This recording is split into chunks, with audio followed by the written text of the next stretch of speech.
So yeah, what's new, man? It's new. Too new, man. I just said got back yesterday from Vegas. Had a good time up there. Yeah. You said you went for a barbers convention? Yeah, LV Barber Expo. And what were they selling products? Selling products, giving away products, doing some classes, education, barber battle. Barber battle. Did you compete in the battle? No. What's your take on that? competitions when it comes to this art form? It's beautiful for people that are competitive and that want to be a part of that. But that's never been you. That's never been me. That's kind of how I feel about singing. Yeah. You know, like motherfuckers used to tell me all the time, "Oh, you should do American Idol. You should do it." I'm like, no, I ain't doing American Idol. Yeah. I'm not doing The Voice because, like, I just feel as if art should never be a competition. Right. You know, you're not gonna tell me if this person sings better than me. Right. Like, I know how good I sing, and at the same token, it's like the only voice you can really compare me to is my voice from the other day. You know, like my voice is different than her voice or his voice. Yeah. So how am I gonna let you judge my voice? Right. You know, mind you, same token, I want one Grammy, I want one Oscar, I want one Tony. Like, right. That's coming too, and that's cool. That's good. But do I want to be better than you at this? Nah, not really. Like, I don't care to be better at you or this person says that I'm better than you. Right. I'm just trying to be better than myself. I'm just trying to live and enjoy life. I ain't trying to be better than nobody. You don't want to be better than you were yesterday? No. For what? I don't know. To progress, I guess. Is it not the point to go up, to climb the mountain? You know, to reach the mountaintop of success of. Does that mean better? I don't know. It's a deep conversation. Perfect for a podcast. Welcome to the Voyager Talks, ladies and gentlemen. We got my brother Jayson The Barber, Tonsorium's entrepreneur, CEO, Pasadena's finest, ladies and gentlemen. More specifically, what part of Pasadena we talking about, my brother? Altadena. That's West what I'm talking about. That's what I'm talking about. Do you consider Altadena Pasadena? It's depends on who I'm talking to. Depends on who I'm talking to. We know who you're talking to today. Right. We're gonna call it Altadena, right? Well, yeah, because you know a little bit. So somebody that knows, it's Altadena. Altadena. Right? But if it's like somebody that don't know, if I'm in another state and they'd be like, where you from? I'd be like, first I'm gonna probably say LA, right, or California, but then break it down LA. And be like, oh, hey, what part of LA? Pasadena. And they're like, oh, I know Pasadena. And then you tell them Altadena. Right? It's kind of like how I might say Georgia, right, and then I might say Atlanta, and then I might say Kennesaw, and then I'll say Cartersville, because if you say start with Cartersville, right, they won't know. They're lost. Yeah, but even then, Cartersville is way smaller than Altadena. Cartersville, Georgia is a small country road wrapped around a couple hills and some mountaintops. Yeah. It's, compared to any city, LA, Pasadena, Santa Monica, it's very small, man. Country ways, country roads. But you did some time in Atlanta as well, right? Yeah. Not some time as in like, I gotta stop saying that. I lived in I did a little bit of time, but yeah, I did. I spent 15 years in Atlanta. It was What was your take on Atlanta? What'd you think of it? And once again, you're born from I'm born in West Altadena, Coast, Altadena, yes. Born and raised Altadena. Yeah. So what was your take on Atlanta, being a West Coast native? Atlanta is beautiful. I loved it out there. So I moved there when I was 22. Okay. Right? So that's like that's this time I kind of grew up out there. I started my adult life out there for real. Yeah. I learned how to, do all the, adult stuff, party, work, run business and do that. So business wise, is definitely, I think all the way around, it's a much easier flow. Everything just kind of flows in Atlanta. It's the hustle and bustle people talk about. It's if you have that out there, you're gonna get, you're gonna do extremely well. But you don't have to get caught up in anything out there. Atlanta is whatever you want, however you want to live, you can live like that in Atlanta. You want to just be a homebody, go to work and come home, you can do that. If you want to turn up every single night, you can do that. Start a business, run it easy. It's not as many restrictions and the laws are different. You miss it ever? Yeah, I miss it every day. Really? I miss Atlanta. I like it, but I'm cool though. I don't plan on going back. I'm not depressed. I don't plan on going back. But I might go back tomorrow. It just depends. Right. I go back in an instant. Yeah. To kick it, but not to necessarily live. I go back to live. Okay. I go back to live. You'd go back tomorrow. I go back to live tomorrow. Okay, so you really, I like it. you really I like love Atlanta. Yeah. Where was your party neck of the woods over there? Where'd you used to get down over there? Downtown, down all 2 Chain spots. Okay. Yeah, was it Peter Street? 5 Point. 5 Points, a little bit. The other street is like Peter Street, around the corner from Peter Street. You ever been to Cowboys? Club? I don't think so. Nah. Cowboys. Where is that at? That might have been like more of like a teen club kind of scene. You know how cities have like teen clubs? Yeah. It's not like actually a club, but it's a place where people in high school go to act hard and, chase girls and stuff and stand outside. Yeah. It's not necessarily you in there drinking, but you in there knuck if you buck. Never did Cowboys, right? But did the U-Bar, the Ultimate, it changed the name to the Ultimate, on East Point, Camp Creek area, pizza bar. That sounds familiar. Yeah. Then at the pizza bar, of course, Mableton, all them spots out there. Mableton, people like to sleep on Mableton, man. But man, my favorite thing about Atlanta is Waffle House. I love Waffle House. Love Waffle House. Do you know where the closest Waffle House is to here? Is it Arizona? Arizona. Yeah. Phoenix, Arizona. Spot on, my brother. Right outside of Phoenix, actually. Yeah. Yeah, I've been there. Last time I went to that one, it was like 2005. Oh, really? Yeah. And they were smoking cigarettes in there. Oh, wow. Yeah. Wow. Inside. I was like, what? Because, California, you can't smoke inside. That's probably like some Vegas shit, since like the 90s. Yeah, Vegas, you can do it. Are they still smoking indoors in Vegas over there? Are they? I don't think so. Not at any barber conventions, at least, huh? Not at the barber convention, but even in the casinos, I don't think they smoke in the casinos. Interesting. Yeah, I've never been into cigarettes. Yeah, I've never been into. I've never cigars, even. Yeah, it's just like ugh. Just tastes bad, smells bad. I don't get it. I'm good. Good. So the whole Vegas thing, Vegas is interesting. The last time I was in Vegas, what was I doing? Was I just passing through? I think I might have had a layover. But outside of that, I don't know, maybe tour. I might have been on tour in Vegas. Yeah. Yeah, man.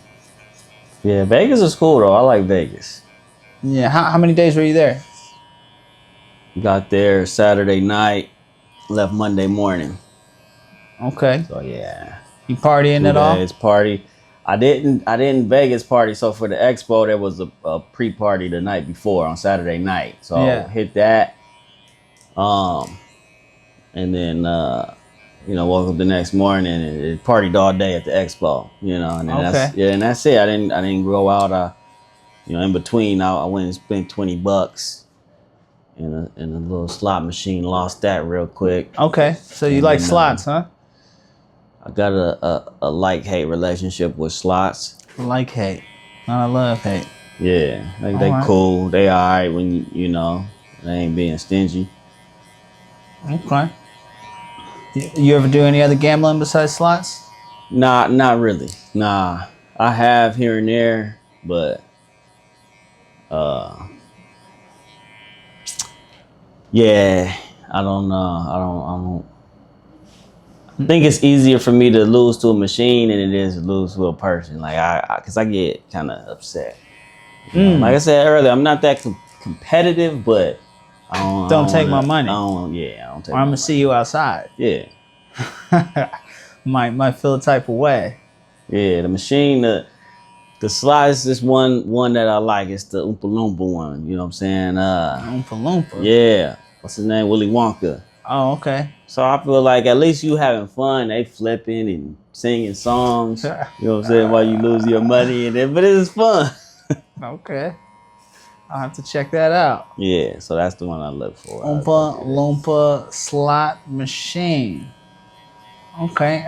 How's the YouTube going? You been diving in that lane at all? I have. I haven't been as consistent and as I need to be. I've been so this is the thing and what I realized. That it's kind of easy, and I've been doing this, become a content collector instead of a content creator. Sure. Right. Let's talk about it. Yeah. Let's talk about that for an hour. Yeah. Because, boy, I got maybe 40 terabytes full of content. Yeah. Now, how much of that content have I posted, shared, published? Out of those 40 terabytes, maybe 500 gigabytes. It takes 1,000 gigabytes to get 1 terabyte. So we're talking a very, very, very small fraction, maybe 5 to 10% of the content that I've recorded, I haven't published. Now, the danger of that is technology moves faster than we are as film editors or video editors, however you want to call it. These cameras, they're dropping new lenses, they're dropping new bodies, they're dropping new gear. The technology is getting better and cheaper. Right. And what happens because of that is you end up having a surplus amount of content that you just can't keep up with in terms of posting it. And I think it's a danger. Yeah. I think it's a real danger. While at the end of the day, stockpiling content is better than not getting any content at all, right? I agree. Yeah. It's much better than that because, you could say you have it. And, out of all the 40 terabytes that I have, I still have this wild memory as to of what I know I have recorded, but I haven't edited. Usually I say stop consuming and create. Lately it's stop shooting and edit. Yeah. Because, let's say even this, for example. I go home and if I don't edit this almost immediately. Right. Well, first off, I got 4 other edits that are on the back burner right now, some of which I've started, some of which is pretty close, some of which needs to be modified, some of which needs to be edited down, some of which hasn't been started at all. And what happens is you get distracted with other edits.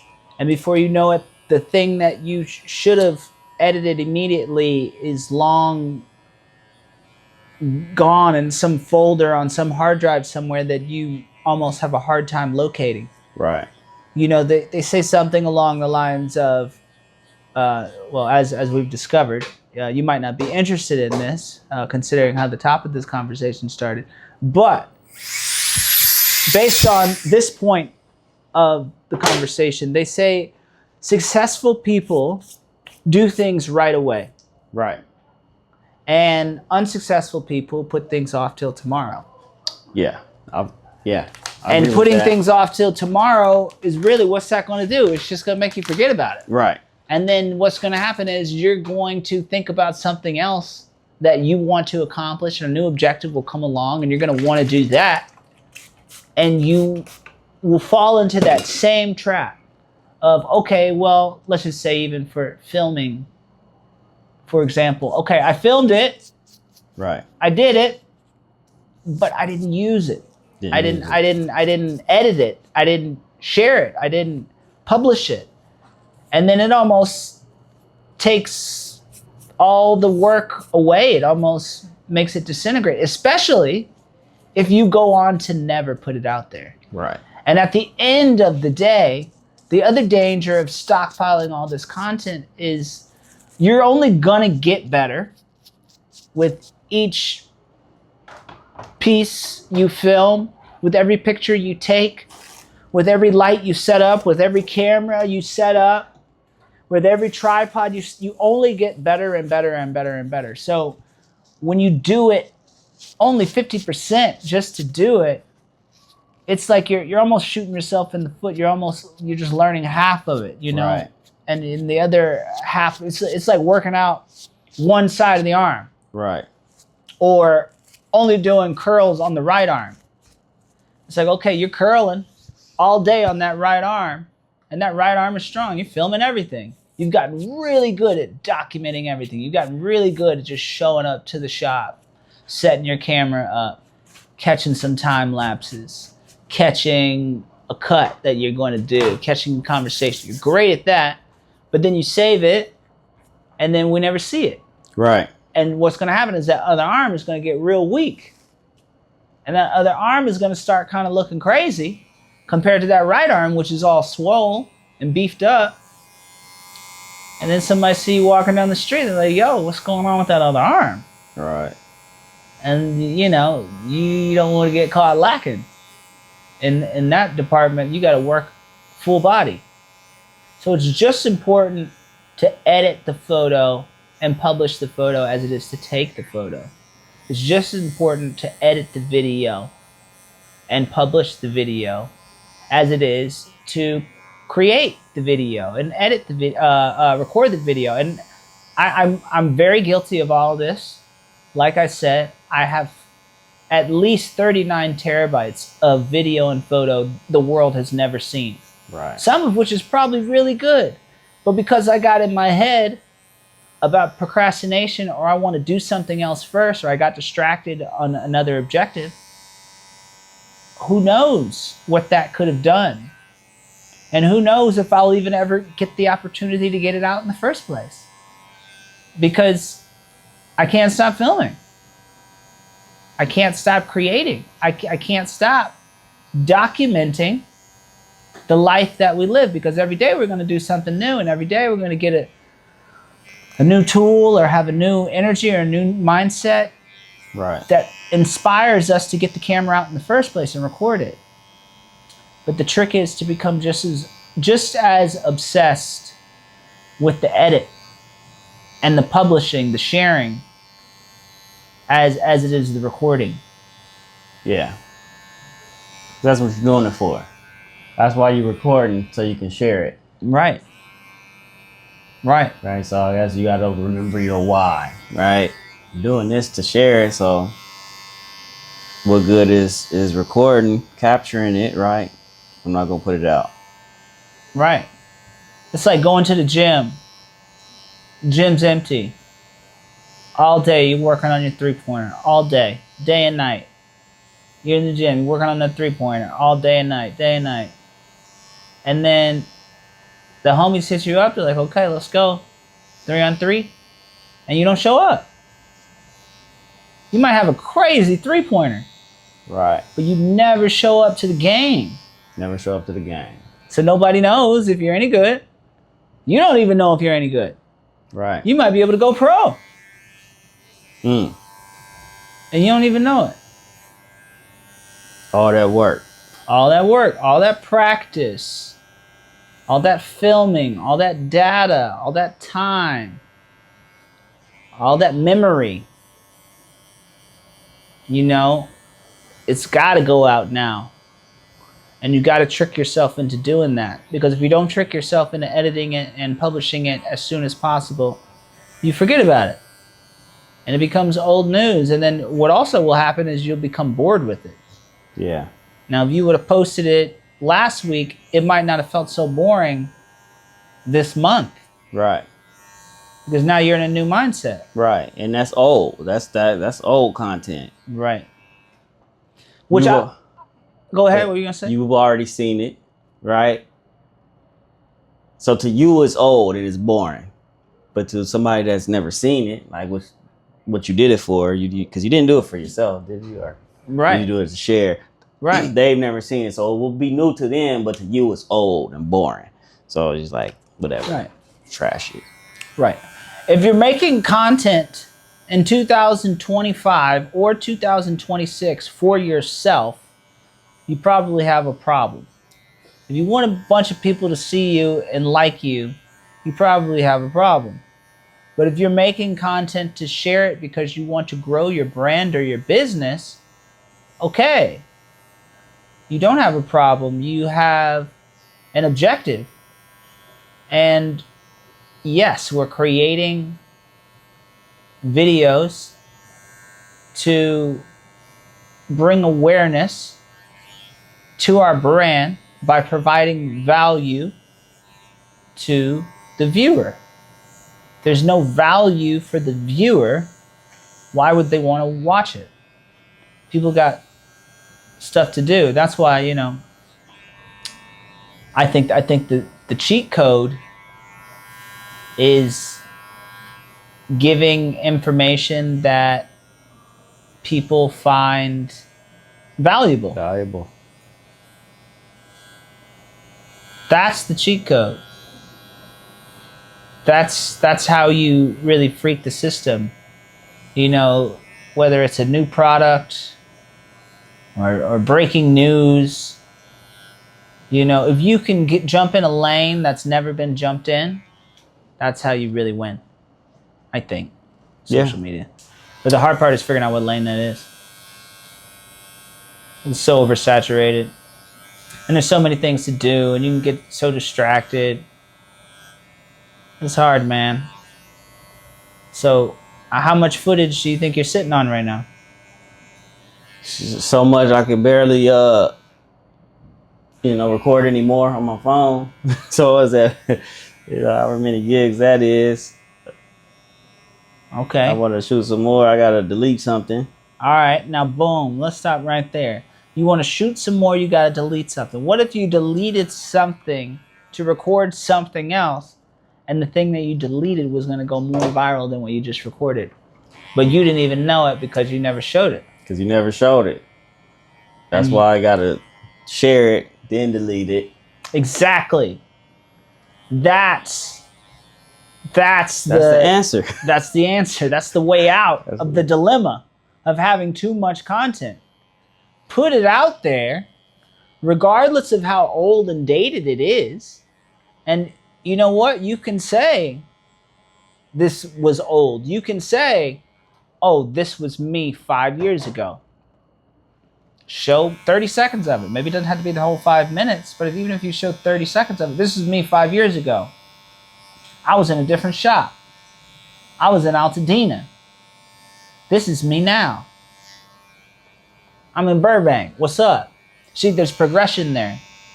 And that through line is more engaging than, oh, I'm in Burbank. What's up? Yeah. They want to see point A to point B. Why do we watch movies? Because we want to see a character go through something. We want to see him walk through a situation and come out another one, as a different person. walk into a situation as the employee, come out the situation as the boss. Pete Rock. So it's all valuable.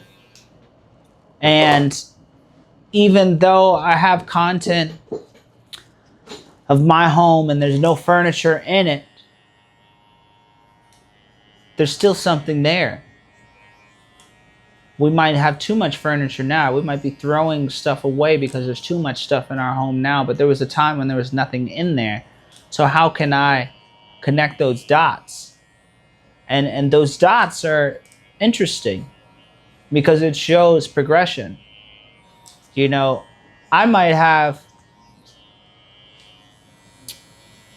somewhere between 50 and 100 unboxings of me just recording myself opening up a product. Mm-hmm. Some of these products I've had for years. Mm-hmm. Years. One of the first products we got for our home was a Dyson vacuum cleaner. And that Dyson. Opened it up.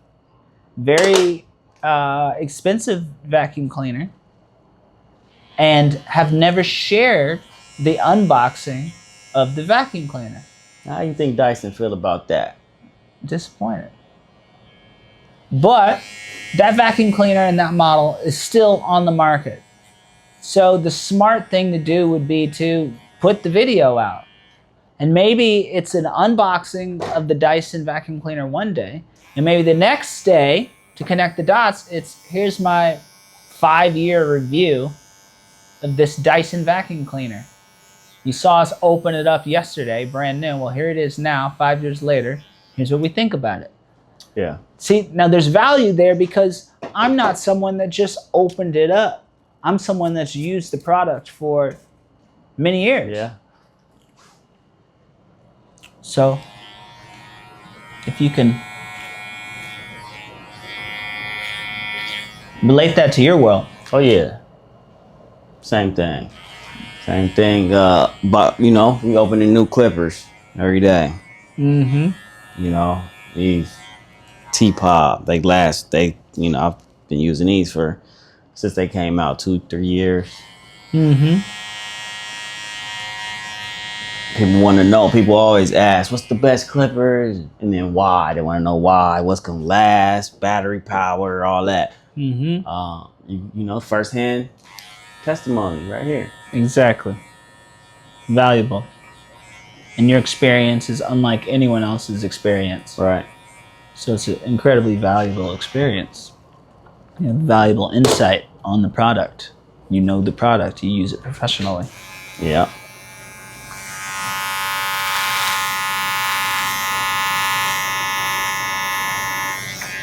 These so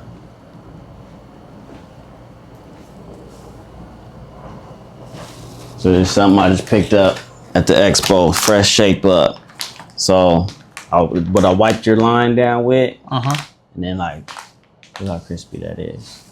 What is it, like a cloth? It's a cloth. It's a little strip. So it's one of those little strips. Spray water on it. And it makes And the wipe hair me a down. bit more Cleaner. So it's gonna get rid of any debris, dirt, sweat, grease, right? Give me a clean canvas to work with. And just, boom, just hit that line. Okay. So it's a new product on the market. It's been around for not too long. Great. Right? So And people got questions. Even today, I talked to a couple people, well, how does it work? It's like, I don't know. I ain't used it yet. So I just used this last couple you got before you. Okay. So now I got the insight. Okay.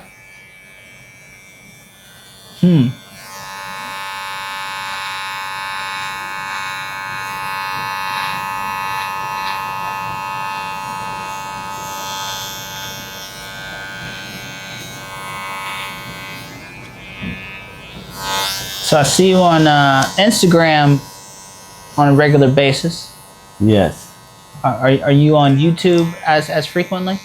Not as frequently. So I take my Instagram and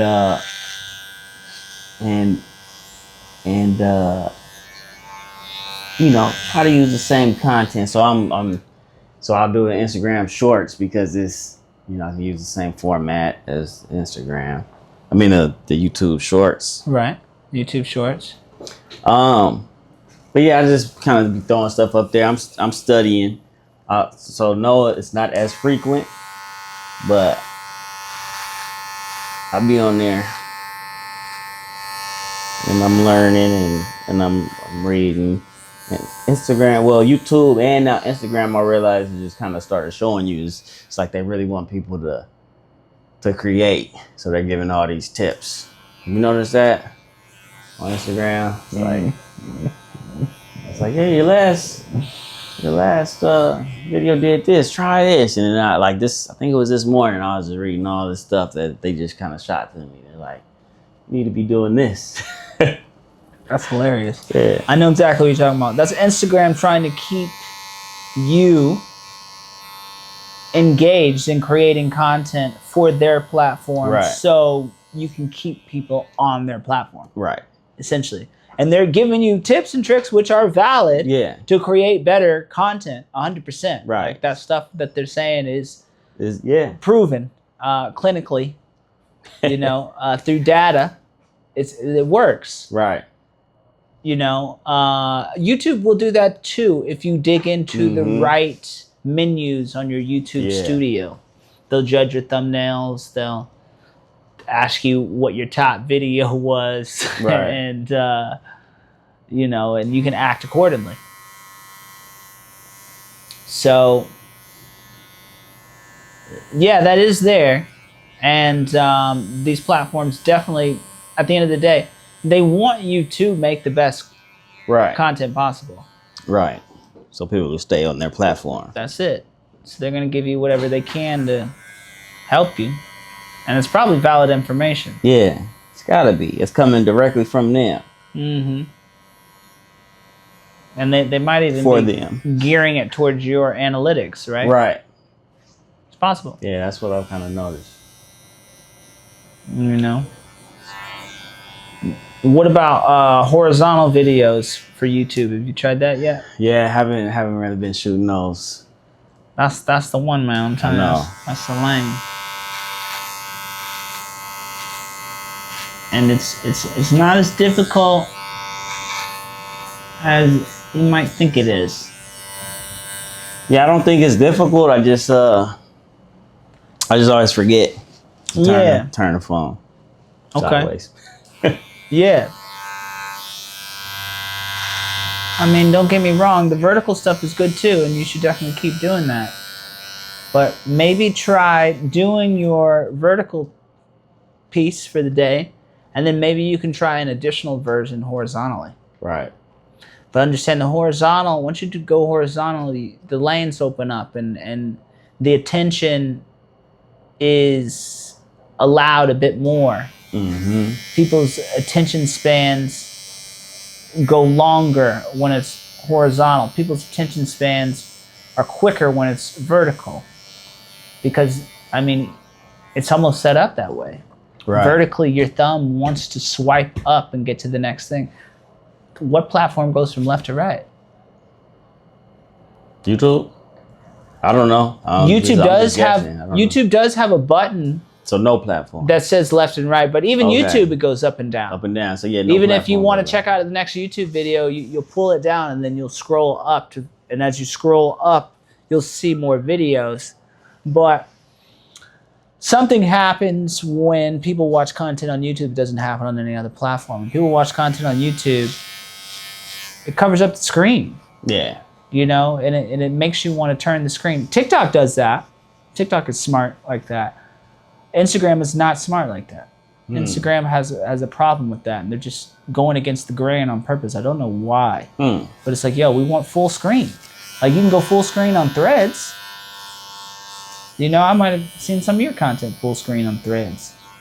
But it's like, why can't we go full screen on Instagram? It's so stupid. It's dumb.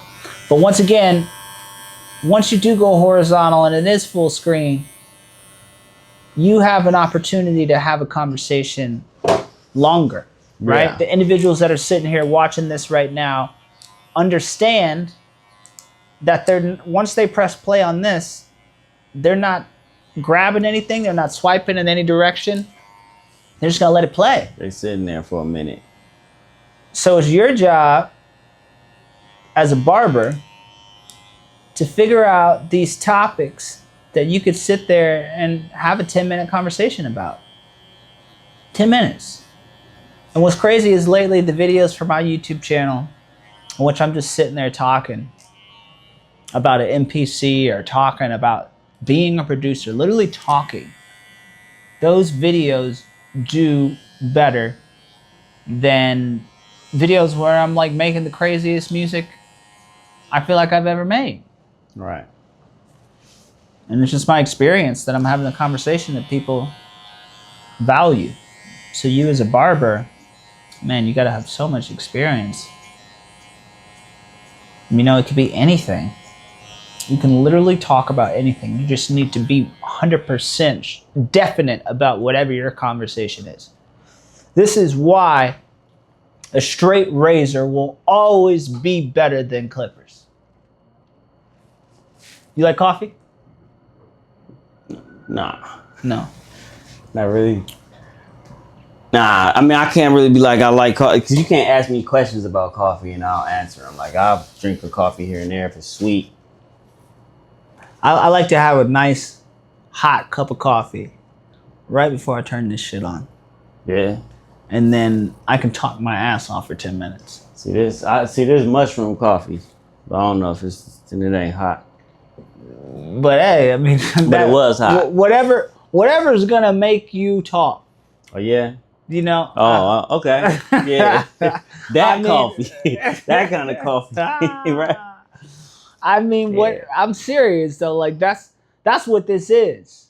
That's what we're doing here. You know, it's talking heads are the winners of tomorrow.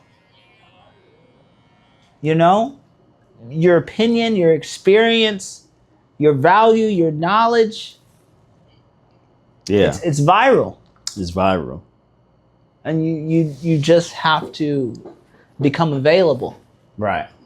And put yourself out there on a regular basis. It's hard. It's very hard. Very hard to monetize a YouTube channel. And I'm so obsessed with it right now. It's mind-boggling. How much it's taking from me to get there.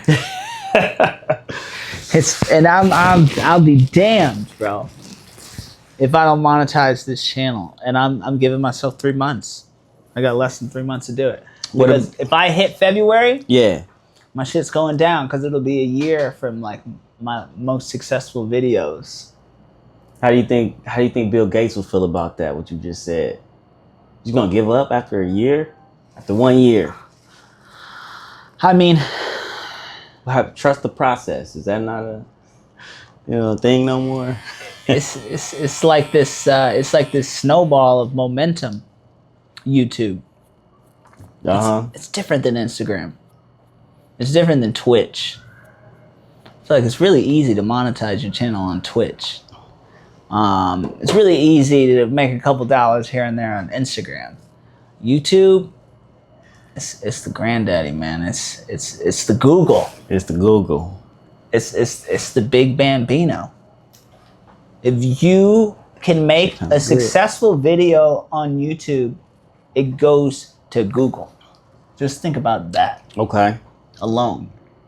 And just know that no matter how viral your video ever will be on Instagram, it's never going to come across that Google timeline when people are scrolling through Google. Now, if you search Jayson the Barber, your Instagram profile will pop up. Right. But that viral video is 20 times more likely to be shown on a Google feed than an Instagram video will be shown on a Google feed, because they work through the same engine. YouTube's search engine is Google. Google's search engine features YouTube. Yeah, right, because it's like the same company or something. Yeah, essentially Google owns YouTube. Okay. Which means anybody searching anything about being a barber through Google can find you. You just have to create the conversations that they're asking. Yes.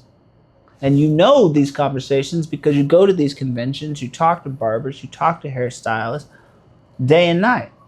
So you already know what these questions are. I am a barber. And you are. Yeah. So you might have questions too that you've wondered about, or maybe there's questions that you can answer now that you couldn't answer 10 years ago. If I was a barber just starting out, these are the first 5 things I would do. If I could talk to myself 10 years ago, here's the advice I would give myself about being a barber. So valuable. So valuable. Because there's kids out there right now that are realizing they want to be a barber, they want to be a hairstylist. And what are they going to do? They're going to go to Google. What's the best advice for a barber starting out? And when I tell you there's 100 people that have searched that within the last hour, just imagine that going back to your brand, your academy, your institution, which can translate into sales through consulting, training, education, product, sales, on a global scale, not just being limited to who we know within our own personal network.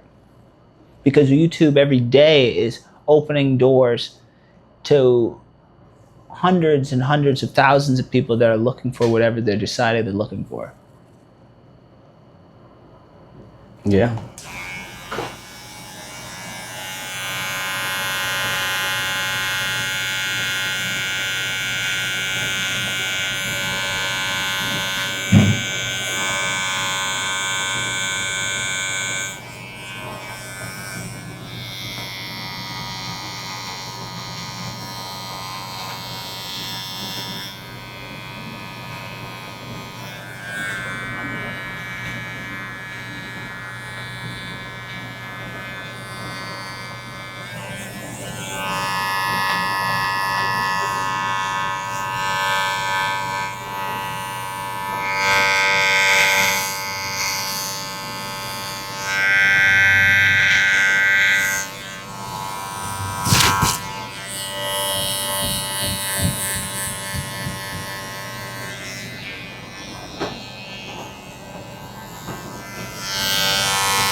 So what do you see?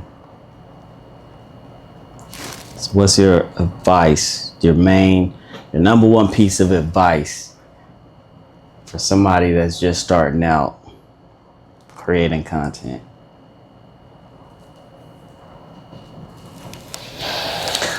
What's my number one piece of advice for someone just starting out creating content? Stop judging yourself and stop worrying about what other people think. Stop consuming and create. Literally, I think that's the best thing. But it's also, follow through on your creations. Publish them, regardless of how good you think it is. There's another cat online right now. He's a photographer,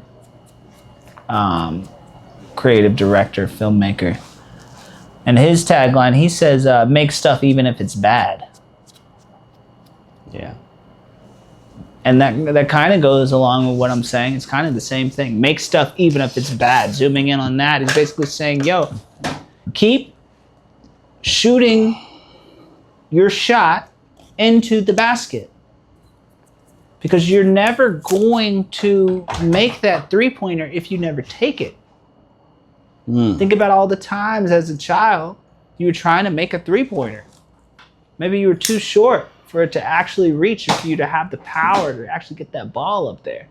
But think about the first time that three-pointer went in and how that felt empowering as a young man when you thought, oh, you were too short or too small to make that three-pointer.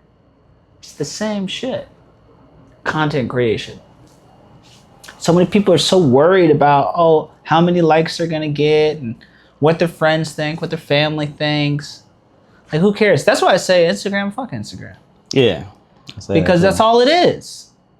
That's all Instagram is. Instagram is based on who you know. Yeah. And what they think of what you're doing, and if they decide they want to support what you're doing.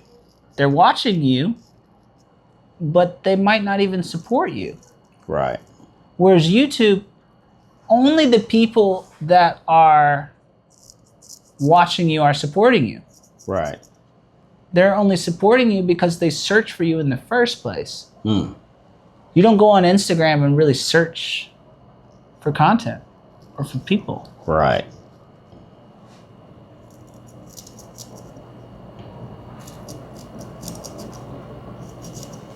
But Instagram understands that. And now if you do type in on the search bar, instead of typing in someone's name to find their profile, you can literally get in there and ask a question. You can get on Instagram and you can say top 5 tools for barbers. And a whole Explorer tab will pop up showing content that is relevant to that. Now, maybe the content might not be that at all, Right. but it'll be something close to it. Maybe close, it won't be yeah. the top 5. Maybe they'll show products, though. Maybe you'll see a bunch of products that a lot of people love. So you just gotta understand that YouTube is like the king of that. But TikTok really started that search. Mm. But YouTube has always been doing that. YouTube has always been, oh, how to change the light bulb. Right. You know? And I think that's why YouTube is like a university. Right. YouTube University. So not only make stuff if it's bad, but show it. Even if you know old buddy's got content that is more fire than yours, still show it. Even if you know old buddy's got content that gave more value than yours, still show it. Is Buddy's content more fire and giving more value? Or I feel like that goes back to when we were talking about singing. Like, is this art? Like, 1 million people are gonna find his very valuable and fire, but you got 1 million or maybe more that's gonna find yours better. Right. And maybe they like yours more because of the way you're doing it. Maybe they like yours more because of your accent. Maybe they like yours more because of where you're from. Maybe they like his more because of where he's from. And at the end of the day, that's why I'm like, yo, who cares? Who cares? Because in the first place, social media, the game isn't, oh, I want everybody to like me. Everybody can't like you in real life, so it's impossible for everybody to like you in social media.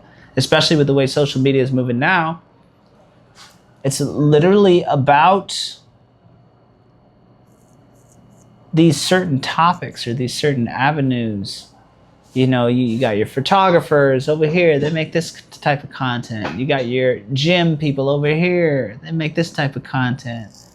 You got your back people over here, they're telling you how to have better, you know, posture. And, you know, everybody is in a certain lane or a certain pool, and everybody's going to do it different.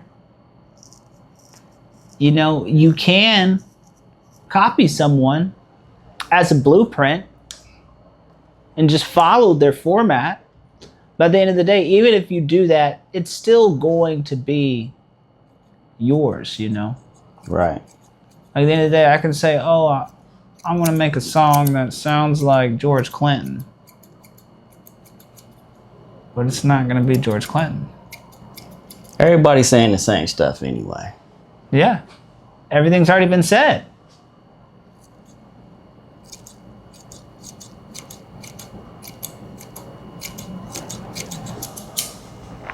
Everybody's got the same products.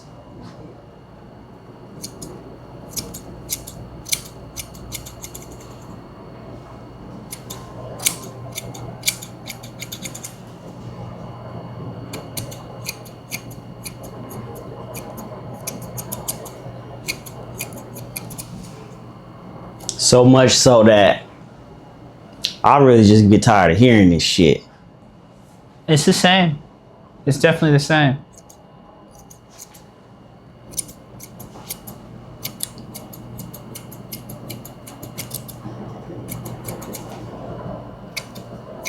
But you find that one person that you like their accent or like the way that they say it, whatever. You're like, yeah, I listen to this person say it over and over. Right.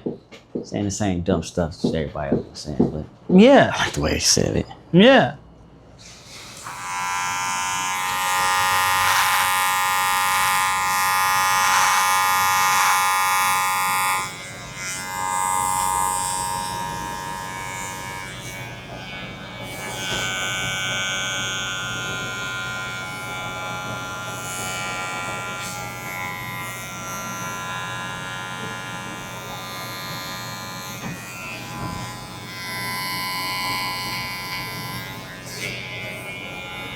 I mean, we can only have so many experiences, you know?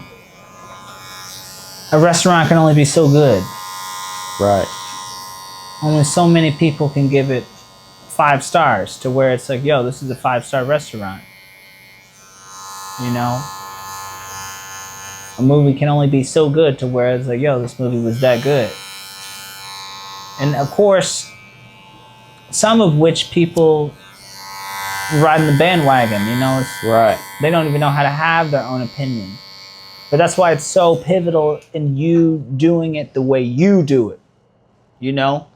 Like, this is my podcast. I'm not sitting doing a typical podcast. I'm not inviting you over to my studio and we're sitting over there in front of microphones drinking, you know, old fashions.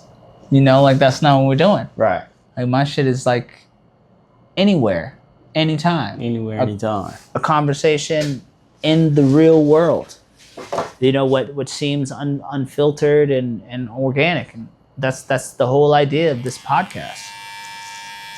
So, you know, not that I'm a viral podcaster, not that my channel is monetized, but I do go out of my way to be as original as I can to cut through the masses, to cut through the repetition. Like you said, everybody's saying the same shit. So if everybody's saying the same shit, everybody's doing the same shit, how do you do it different? You know, Keith Lee is literally doing whatever he wants to do now, from eating food and telling you what he thinks about it. Yeah. You know, what's old buddy's name that runs after the cars and stuff and dogs just chasing them? Astor Hall or whatever. Like, yeah, I don't know. It's like, who the hell was doing that? Like, but he just had this idea, I'm gonna take off running and I'm gonna do a slow-mo and y'all gonna look at me. Caught on. You know? There's a lane for barbers as well. There's a lane for everybody doing whatever you do. It doesn't matter what you do. You might as well just do it and just show it nonstop, you know, because I really do believe that's the key to the future. I really do believe machines are going to take everybody's jobs, and the only thing that's going to be left is these cameras and your devices, and everybody's going to have their own TV show. I can't wait. I can definitely wait, because if you can't wait, it's too late. I mean, I will wait, you know, because times, but I'm excited for that time. I guess what I'm trying to say is, don't start your channel then, because it's way oversaturated at that point. You know what I'm saying? It's over at that point. And only the individuals that have built what they built will be able to survive. Right. You know? And it's really about your business. Your business. What's your business? How do you showcase your business? What products and services do you have attached to your business? Here's your audience. YouTube. Cool. Business individuals, business owners, CEOs, entrepreneurs. These are the individuals that need to be here more than anyone else. If you don't necessarily have those ambitions, then, you know, this conversation necessarily isn't really for you. Right. You know, I wouldn't be building up YouTube if I didn't have a business. Right. And perhaps that's why I never did it.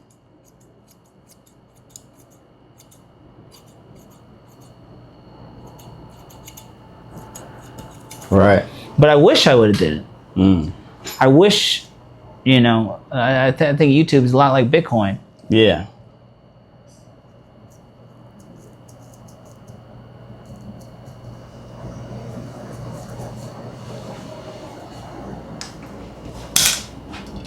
Yeah, I think it is.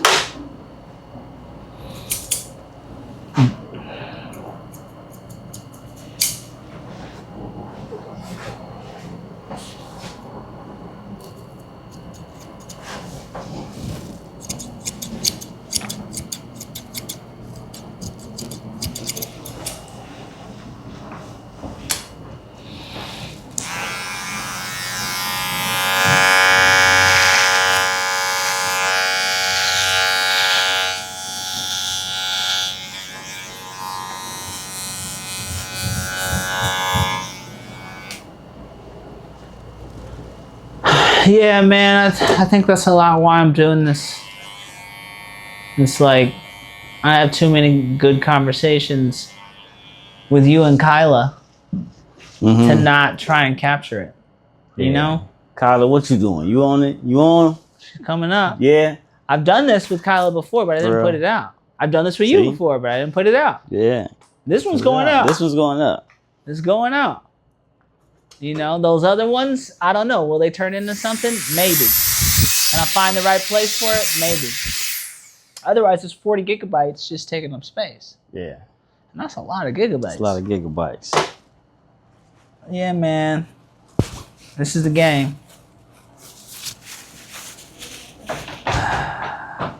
I feel like you got to be crazy to play it, though.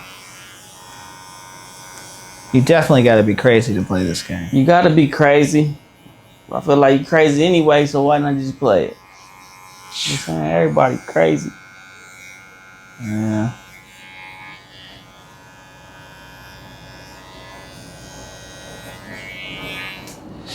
But that craziness, it's that obsession. Yeah. You're crazy to think about it.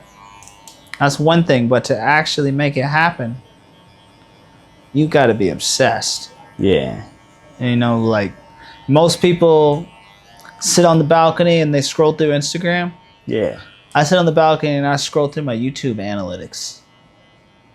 And that's how I pass 15 minutes of time. And that's that obsession that I've never had. And there's something scary about that. Because I know I'm not there yet. Where? I'm not at the hill. I'm not at the mountaintop yet. Okay. I literally want to milk this to where I can be full-time YouTube. Yeah. Not have to do anything else. Not have to have clients if I don't want clients. Right. Turn clients away. Sorry, I'm recording right now. Editing.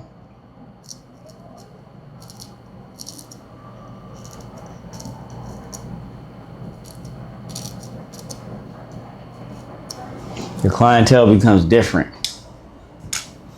Yeah. And your value goes up at that point as well.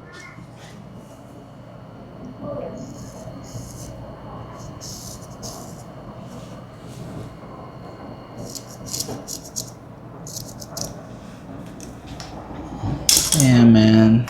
I feel like, I don't know, a part of me is like, I don't know, is it like a fear attached to it? Like this sense of like,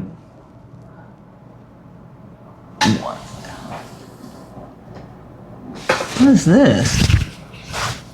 You see that? Never seen that before. You see that? You see that? Oh, like the skin? Yeah. It almost looks like what? I've been wearing sunglasses for too long or something. Yeah. But now there's like a sunglasses imprint on my face. I've literally never seen that before. Yeah. Yeah, that's not you, by the way. It's just Yeah. It's like, yo, what? The hell is that? I think it was just the way you was turned. Turn straight. Was it the shadow? Well, no, it's still. I've never seen that before. I don't know. Is it on the other side? A little, but not as much over here. Damn, am I wearing sunglasses too much? Like, you know, the brothers, the real strong, big brothers, they got muscles on the back of their head and shit. Like, that's what it looked like. Like, I got a little sunglass muscle on the side. I'm like, what the hell? Yeah. It's like, damn, this nigga need to take his shades off. Wearing them too long, you're indoors. Take them off. That's weird, though.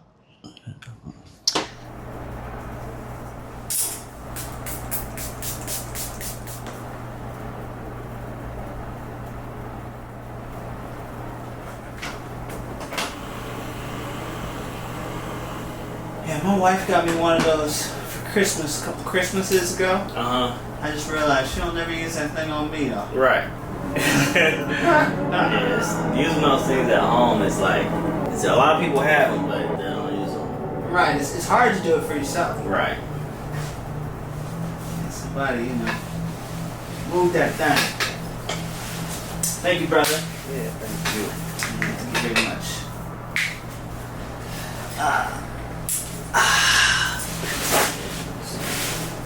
Thank you. Thank you. My brother. Blessings, yes? Blessings. Thank you so much. Appreciate you. Thank you. It's like this, Dude. this battery went off over here. But that's it, ladies and gentlemen. Thank you so much. Voyager Talks. Shout out Jayson The Barber. If you are in California, period, just come see him. Go see him. Trust me on that. Any last words for the people, my brother? Thank you. Thank you, Dame. Always Voyager. It's always a pleasure being part of it. Of course, brother. You already know that. You know, just y'all, if y'all got any questions, ask him. Yeah, right. I clearly don't know what I'm doing. I just think I know what I'm doing. But maybe that's what it's all about. Love. Thanks a lot, guys. Peace out.